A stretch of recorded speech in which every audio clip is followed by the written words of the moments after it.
From reading 1st, 2nd Samuel and Kings is that we are prone to wonder. We are prone to wonder.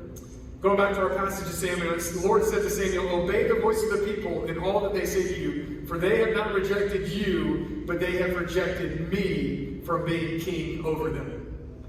It's this thing that as God and Samuel are talking, right, and Samuel's wondering what to do, God goes to him and he says, "Hey, listen, you're not the one that they've rejected as king. It's me. Because I've been their king. I've been watching over them. I've been guiding them. I've been protecting them. I'm going to battle for them. And they're not rejecting you. They're rejecting me. And they're replacing me and desiring to have a worldly leader over having me as their everlasting king." You know, just like that old hymnal, we are prone to wonder. We are prone to be distracted. We are prone to false worship. We are prone to putting our attention and our affection and our worship toward the things of this world and not on the one who has made everything, being the creator of the world. People of Israel wandered in the wilderness, and a whole generation of them missed the promised land because of their wandering. And now, here in the promised land, here when they experience God's blessing and provision, here again they are wandering. And we see this through their unfaithfulness, through their false worship. We see this through broken leadership. We see this through the jealousy that they had. You know, if there's one thing that I can see and what I can notice about as we story through the Bible, though, as we look at man's unfaithfulness, is what we see is God's response is his faithfulness to us. And that's not to say that God blesses our wandering, that God blesses our wayward ways, but God is near to us. God calls us. God loves us. His desire is to be in relationship with us. And just like the prodigal son, when the prodigal son left and tried to make his own decisions, right, and to live of the world, and the father nevertheless was waiting for him, looking for him, desiring that he would return. That's the Father's desire for us. We would return to him.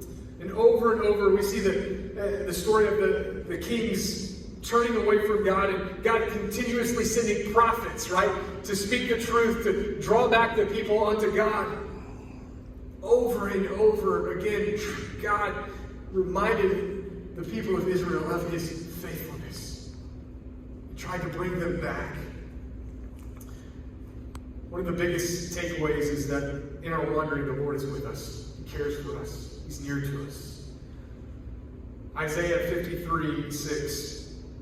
"All we like sheep have gone astray and turned everyone in his own way." You know, we are so very much like the people of Israel, right? That we are prone to wander.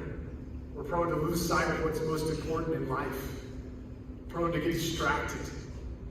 Lose sight of the one relationship that is most important in our lives, the relationship with God. How do we keep from wandering in our faith? It's such a difficult time and season in our life with so many things going on and so many challenges that we face. How do we keep from wandering in our faith? I think some real practical things that we can do is we can limit distractions, right? We can try to limit those things that take us away from focusing on the Lord. And so we have to really focus then and be intentional about spending time with the people that are most important in life, with our relationships with God, which are most important. The second thing is we can keep things in perspective. Right? So easily we lose sight of what is most important in front of us, right? We lose sight of the big kingdom that God is trying to show us. Over and over as Jesus was with his disciples, he tried to get them to see a bigger picture. And for us in life, we need to see the bigger picture. And the third thing is I think we